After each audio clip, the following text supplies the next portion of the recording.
But that never makes it on news. What makes it on news is that an ambulance with a pregnant lady in it was destroyed by Marines. Yeah. So after this thing, we get these people on their way. This lady gets sent to the hospital or whatever. We break down and pull out. And like, I think the entire time we were here, 7 people voted, and they were all election workers. They're all like dudes not from Ramadi. Okay. Yeah. We had one guy come inside to vote. And the whole attack started after that one guy went in. Was that right? Because I remember. Well, that on day 1, the Sergeant Pete, the Iraqi Army PFC dude, saw a guy and shot him. Well, I remember this. The way Major Quinn explained it to me was, as soon as that guy came in, that's when, or about that time, is when the RPGs fired, the mortars, that little combined arms attack that didn't work out. Yeah. It was at that point. The way he explained it was, the insurgents saw that perhaps people were going to start voting. And they need to do something very quickly. Yeah, they were trying to. I would say the insurgents are trying to dissuade people from. They're making it so bad that the people can't go to these polling centers. But at the same time, we kept it. I like to think we had a victory in that we kept it open. You were hitting us, but we kept it open.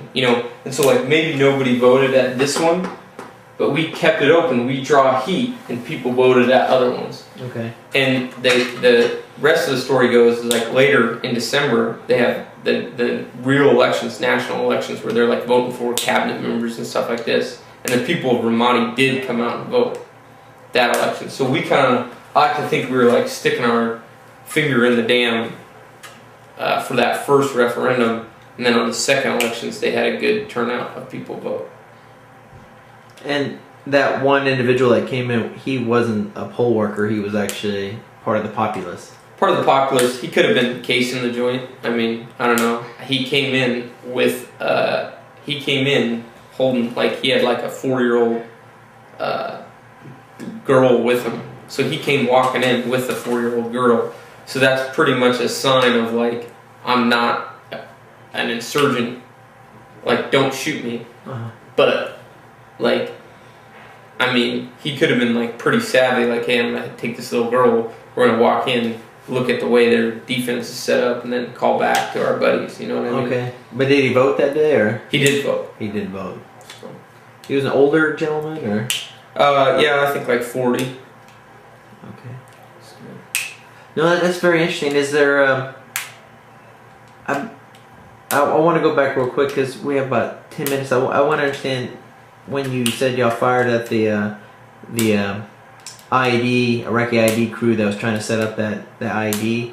When you said they fired, I mean, how was that something you coordinated, or was that just something you just turned over to Sergeant Brown?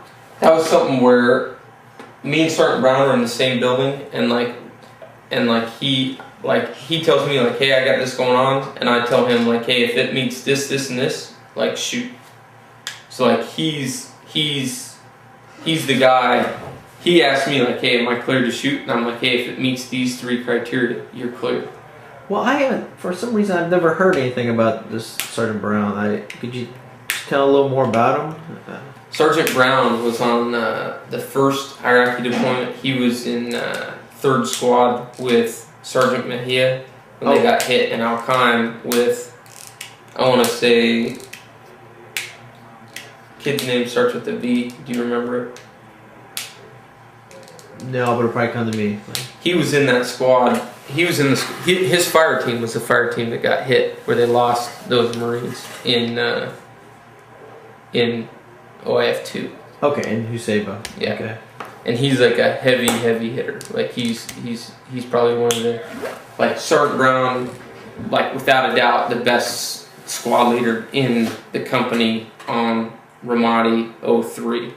He's a fire team leader while Link and Mejia are squad leaders. Okay. So then the next deployment, he's a squad leader, best squad leader in the company, to the point of we went out and would do a company mission, and they would pull guys from 3rd Platoon to reinforce these missions. While we were on post, they'd pull guys from 3rd Platoon to go out and do these missions. Sergeant Brown was Captain Quinn, like I would be on the mission, all the lieutenants would be on the mission, the gunny would be on the mission. So like we're real leadership heavy out in town. Captain Quinn would tell Sergeant Brown like, "Hey, you're in charge of this fucking firm base." As a sergeant, he'd be left as the senior guy there. So that just kind of tells you how He wasn't necessarily the most senior person, but he was in charge. by rank, not at all. He wasn't the most senior person. By like talent and stuff like that, Captain Quinn was like, "Hey, this guy. If some shit goes down, this guy's calling the shots." Okay, and that seems to be a recurring message or a thing I hear quite a bit. It doesn't have to do with the amount of time and grade that somebody has. They're going to be in charge. It has to do with talent. Yes. And I was in the military in the 90s.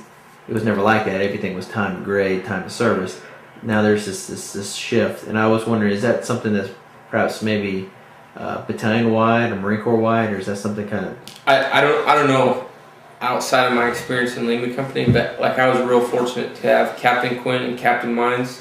Captain Mines is the company commander of the 2nd Deployment, and both these guys recognize talent over rank. And they're like, "Hey, if you got a guy that holds a certain rank but he's not a stud, get rid of him. Like we're going into combat, I want a guy that fucking can hang." You know what I'm saying? So the 2nd Deployment, we had a guy, which we'll get into more later, Sergeant Humphrey, we frocked him to lieutenant, and he did great things for Lima. Okay.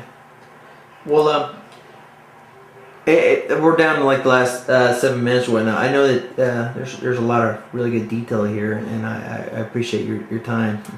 I understand that you don't have a lot of time right now. Is there anything else you want to say that perhaps maybe you missed about the polling? And this was between October 14th to 16th? Yeah. Okay. I don't really have anything else to say about this. I would say like like those are two isolated incidents from the 1st deployment that kind of like show how kinetic it was. But I would say like the overarching theme of the 1st deployment that Lima Company really did well on was working with the Iraqi Army. So like as you talk to guys and you see like, "Hey, we had this kinetic incident here, those are important details, but not as important as like the overall stuff that we did with the Iraqi Army." So if I'd like to talk with you more about that at a later time too, is just kind of like stuff we did with the Iraqi Army, with the people setting up that set us up for success that we saw come to fruit in 2007 when we came back. And this makes sense, and it's almost kind of like a lesson learned from Vietnam, where the training for the Vietnamese or South Vietnamese was neglected, and when the time came for the Americans to leave, the Vietnamese weren't up to the task of defending their country. Something I never see much on the news was the fact that you always hear how poorly the Iraqi Army, their performance was. I mean, you say that they're having leadership issues, which I understand, but for the most part, this is during their very infant stage. Like these guys are like very infantile here. Like throughout the deployment, they get better and better and better. And that was one of Lima Company's missions during the 1st deployment to Ramadi. I understand it, y'all at the Snake Pit. Correct. Was to train, mentor, and support the Iraqi security forces. And that was something unique to Lima?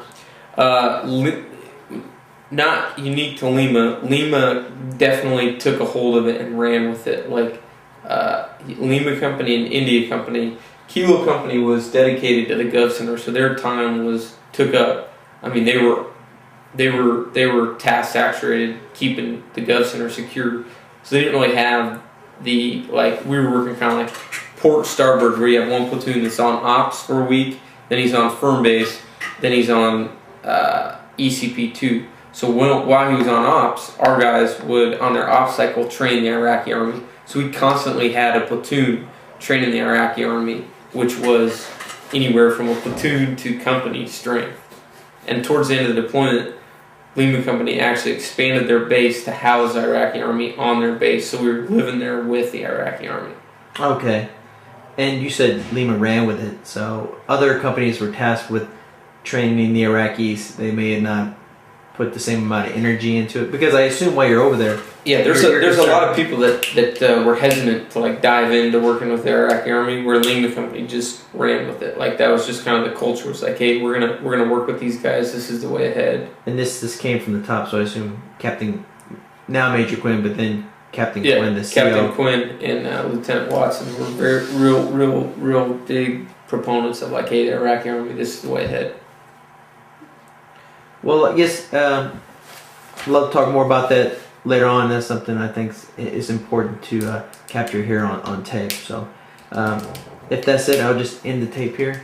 Okay. And once again, the interviewer's name is Douglas Halapaska. Keep leaving out at the beginning.